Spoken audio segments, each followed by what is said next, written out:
আসসালামু আলাইকুম প্রিয় শিক্ষার্থী, গণিত শিক্ষা চ্যানেলের পক্ষ থেকে তোমাদের সবাইকে শুভেচ্ছা। তৃতীয় শ্রেণীর বিষয় গণিত নবম সপ্তাহ বাড়ি কাজ 21 তোমাদের হোমওয়ার্কটা প্রকাশ হয়েছে। আর তোমরা দেখে নাও তোমাদের অঙ্কগুলো কিভাবে করতে হবে। আমি অঙ্কগুলো করে রেখেছি এবং তোমাদেরকে বুঝিয়ে দেবো তোমরা কিভাবে অঙ্কগুলো করবে। তোমাদের 4 নম্বর প্রশ্ন যেটা দেওয়া ছিল বাড়ির কাজে, সুজন বার্ষিক ক্রীড়া প্রতিযোগিতার জন্য প্রতিদিন 100 মিটার, 400 মিটার, 800 মিটার দৌড়ায়।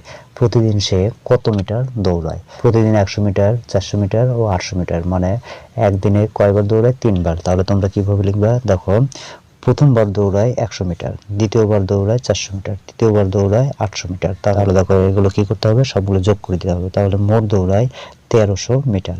সবগুলো তোমরা যোগ করবা, 800, 400 আর 100, 8 4 12 আর 1 1300। তাহলে দেখো এটা হলো 1300 মিটার।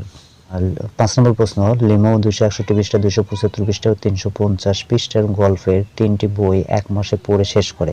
সে ওই মাসে কত পৃষ্ঠা গল্পের বই পড়েছে? তাহলে দেখো এখান থেকে তোমরা 3টা গল্পের বই দেওয়া ছিল, তাহলে তোমরা এইভাবে লিখবা যে প্রথম বইয়ের গল্প পড়ে 261 পৃষ্ঠা, দ্বিতীয় বইয়ের গল্প পড়ে 275 পৃষ্ঠা, তৃতীয় বইয়ের গল্প পড়ে 350 পৃষ্ঠা। তাহলে মোট কতগুলো পৃষ্ঠা সে পড়েছে? তাহলে তুমি লিখবে এভাবে, মোট পৃষ্ঠা পড়ে 886 পৃষ্ঠা। সবগুলো যোগ করে দেখো, 5 এর 1 6, 7 5 12, 6 18, 8 হাত থাকলো 1, 3 আর 1 4, 4 আর 2 6, 6 আর 2 8, তাহলে 886 পৃষ্ঠা। তোমাদের 6 নম্বর প্রশ্ন দেওয়া ছিল, একটি পুকুরে 1200টি রুই মাছের, 985টি কাতলা মাছের পোনা ও 765টি মৃগেল মাছের পোনা ছাড়া হয়। ওই পুকুরে কতগুলো পোনা ছাড়া হয়? তাহলে একটি পুকুরে 3টি মাছের পোনা ছাড়া হয়েছে, তাহলে মোট কতগুলো পোনা ছাড়া হয়েছিল এটা তোমাকে বের করে দিতে হবে। তাহলে মোট করতে হলে কি করতে হয়? যোগ করতে হয়। তাহলে দেখো, রুই মাছের পোনা ছাড়া হয় 1200টি, কাতলা মাছের পোনা ছাড়া হয় 985টি, মৃগেল মাছের পোনা ছাড়া হয় 765টি। তাহলে দেখো সবগুলো যোগ করলে মোট পোনা কতগুলো ছেড়েছিল তাহলে বের আসবে। তাহলে দেখো 5 5 10, 8 6 14 আর 1 15, 5 হাত থাকলো 1, 7 আর 1 8, 8 9 17, 17 আর 2 19, 19 এর 9 হাত থাকলো 1, 1 1 2, তাহলে 2950টি। তাহলে পোনা ছাড়া হয় 2950টি, এটাই উত্তর। 7 নম্বর যেটা দেওয়া ছিল সেই প্রশ্নটি ছিল, মিনাদের ফল বাগানের 3টি আম গাছ থেকে যথাক্রমে 530টি, 736টি ও 890টি আম পাড়া হয়েছিল। ওই বাগান থেকে কতগুলো আম পাড়া হয়েছিল? তাহলে দেখো এখানে কয়টি গাছ ছিল? 3টি আম গাছ ছিল। তাহলে তুমি এখান থেকে এইভাবে লিখবে যে প্রথম গাছ থেকে আম পাড়া হয়েছিল 530টি, দ্বিতীয় গাছ থেকে আম পাড়া হয়েছিল 736টি, তৃতীয় গাছ থেকে আম পাড়া হয়েছিল 890টি। তাহলে 3টি গাছ মিলে মোট কতগুলো আম পাড়া হয়েছিল? তাহলে মোট আম পাড়া হয়েছিল কি করবা? সবগুলো যোগ করবা। যোগ করলে দেখো কত হবে? 2156টি। 8 নম্বরে যে প্রশ্ন দেওয়া ছিল তোমাদের, একটি নার্সারিতে 620টি গোলাপ, 832টি জবা ও 946টি গাঁদা ফুলের চারা গাছ আছে। ওই নার্সারিতে কতগুলো চারা গাছ আছে? তাহলে দেখো 3 ধরনের ফুলের চারা গাছ আছে, তাহলে মোট কতগুলো চারা গাছ আছে তোমরা এভাবে লিখবা।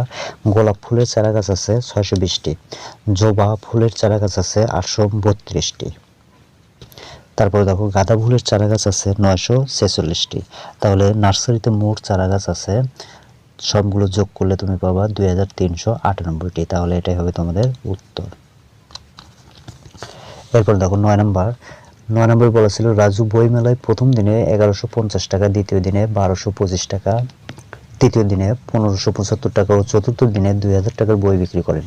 4 দিনে তিনি মোট কত টাকার বই বিক্রি করেন? তৃতীয় চতুর্থ দিন, তাহলে 4 দিনে বই বিক্রি করেছে। তাহলে কত টাকা বই বিক্রি করেছে 4 দিনে সেটা তোমার বের করে দেখাতে হবে। সবগুলো তাহলে কি করতে হবে? যোগ করতে হবে। তাহলে দেখো তুমি এবার লিখবে, প্রথম দিনে বই বিক্রি করে 1150 টাকা, দ্বিতীয় দিনে 1225 টাকা, তৃতীয় দিনে 1575 টাকা, চতুর্থ দিনে 2000 টাকা।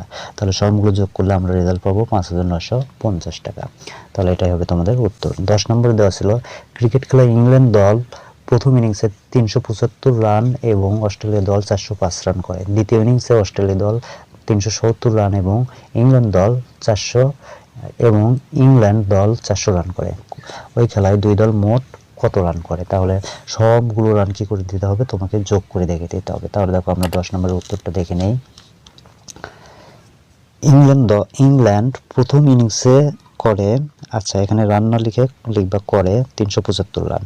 অস্ট্রেলিয়া প্রথম ইনিংসে করে 405 রান। ইংল্যান্ড দ্বিতীয় ইনিংসে এবং অস্ট্রেলিয়াও দ্বিতীয় ইনিংসে। তাহলে ইংল্যান্ড দ্বিতীয় ইনিংসে করে 400 রান এবং অস্ট্রেলিয়া দ্বিতীয় ইনিংসে করে 370 রান। তাহলে দেখো লিখবা, অতএব দুই দল মোট রান করে সবগুলো কি করে দিবা, যোগ করে দিবা। তাহলে যোগ করলে তোমার রান আসবে, মোট রান 1550 রান। তাহলে এটাই হবে উত্তর। আর তোমাদের পরবর্তী উত্তরগুলো পেতে চাইলে অবশ্যই চ্যানেলটি সাবস্ক্রাইব করে নেবে এবং বন্ধুদের মাঝে শেয়ার দিয়ে দেবে। ধন্যবাদ। আসসালামু আলাইকুম।